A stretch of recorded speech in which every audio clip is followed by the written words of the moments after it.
ଦିନ ତଳର କଥା। ଗଙ୍ଗା ନଦୀ କୂଳରେ ଗୋଟିଏ ବୃହତ୍ କୋଳି ଗଛଟିଏ ଥିଲା। ସେଇ କୋଳି ଗଛରେ କାହିଁ କେଉଁ ଦିନରୁ ଏକ ମାଙ୍କଡ଼ ରହି ଆସୁଥିଲା। ସେଇ କୋଳି ଗଛରେ ଫଳିଥିବା ବହୁତ ସୁଆଦିଆ କୋଳିକୁ ମାଙ୍କଡ଼ ଖାଇ ସେଇ ଗଛରେ ଏଣେ ତେଣେ ଡେଇଁ ବୁଲୁଥିଲା। ମାଙ୍କଡ଼ଟି ମହା ଆନନ୍ଦରେ ସେହି ଗଛରେ ରହୁଥିଲା। ସେହି ଗଙ୍ଗା ନଦୀରେ ଏକ ବିଶାଳ କୁମ୍ଭୀର ରହୁଥିଲା। ଏହି କୁମ୍ଭୀରଟି ସେହି ଗଛରେ ରହୁଥିବା ମାଙ୍କଡ଼ର ଗତିବିଧି ଉପରେ ସବୁବେଳେ ନଜର ରଖୁଥିଲା।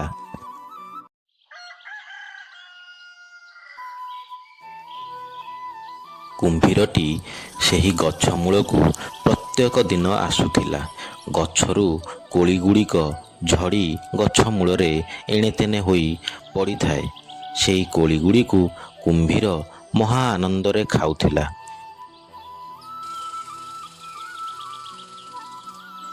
କୋଳି ଖାଇ ନିଜ ପେଟ ଭରିଯିବା ପରେ ସେ ଅବଶିଷ୍ଟ କୋଳିକୁ ସାଥିରେ ନେଇ ତା ସ୍ତ୍ରୀ ପାଖକୁ ଯାଉଥିଲା।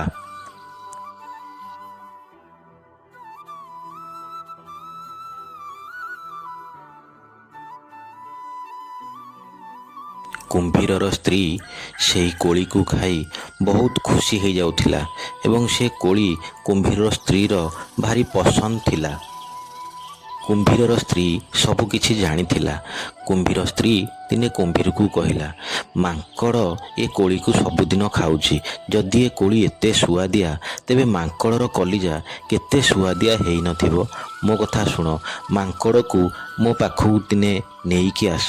ଏଇଠି ତାକୁ ମାରି ତା କଲିଜାକୁ ଆମେ ଖାଇବା।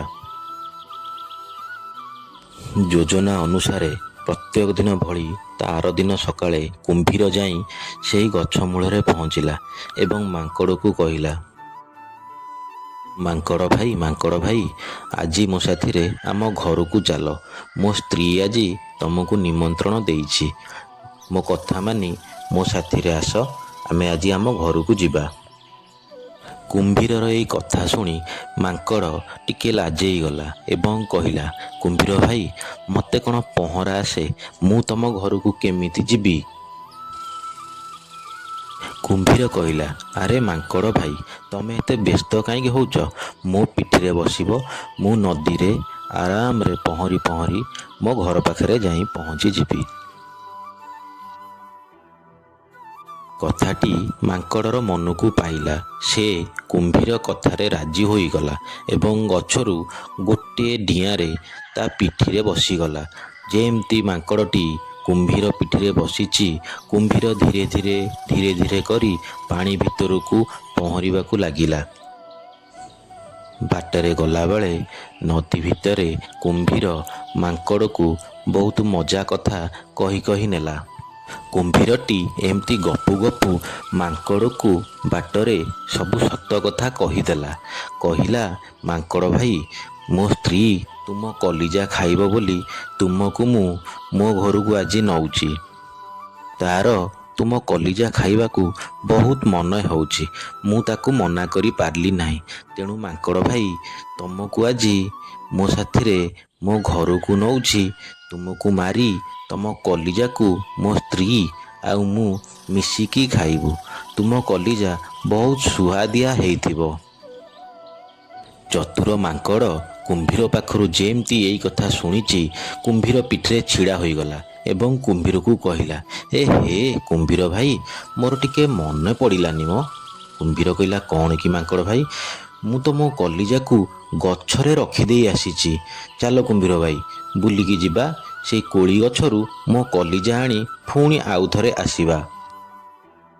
ମାଙ୍କଡ଼ର କଥାକୁ ବିଶ୍ୱାସ କରି କୁମ୍ଭୀର ମାଙ୍କଡ଼କୁ ସେମିତି ପିଠିରେ ବସେଇ ପୁଣି ସେଇ କୋଳି ଗଛ ମୂଳକୁ ଫେରି ଆସିଲା। ଏମିତି କୁମ୍ଭୀରଟି ମାଙ୍କଡ଼କୁ କୋଳି ଗଛ ମୂଳକୁ ନେଇ ଆସିଛି। ଏକା ଡିଆଁକେ ମାଙ୍କଡ଼ ସିଧା କୋଳି ଗଛକୁ ଚଢ଼ିଗଲା। ମାଙ୍କଡ଼ଟି ଗଛ ଉପରକୁ ଚଢ଼ିଯାଇ ରାଗ ହୋଇ କହିଲା, ଆରେ ମୂର୍ଖ କୁମ୍ଭୀର, କଲିଜା କ'ଣ କେବେ ଗଛରେ ଥାଏ? କଲିଜା ସମସ୍ତଙ୍କ ଶରୀର ଭିତରେ ଥାଏ। ମୂର୍ଖ, ତୁ ଏତିକି ଜାଣିପାରିଲୁନି। ବିଶ୍ୱାସଘାତକ, ତୋ କଥାକୁ ମୁଁ ବିଶ୍ୱାସ କରି ତୋ ସାଥିରେ ଆଜି ଯାଇଥିଲି। ମୋ ଜୀବନଟା ଯାଇଥାନ୍ତା। ଭଗବାନ ମୋତେ ବଞ୍ଚେଇ ଦେଲେ। ବିଚରା କୁମ୍ଭୀର ମାଙ୍କଡ଼ ପାଖରୁ ଏଇ କଥା ଶୁଣି ମନ ଦୁଃଖରେ ତା ନିଜ ଘରକୁ ସେ ଫେରିଗଲା। ଏହି ଗପରୁ ଏତିକି ଶିକ୍ଷା ମିଳିଲା ସାଙ୍ଗମାନେ, ବିପଦ ସମୟରେ ଧୈର୍ଯ୍ୟହରା ନ ହୋଇ ଧୈର୍ଯ୍ୟର ସହକାରେ ସମ୍ମୁଖୀନ କଲେ ବିପଦକୁ ଆପେ ଆପେ ଆମେ ବିପଦରୁ ରକ୍ଷା ପାଇପାରିବା।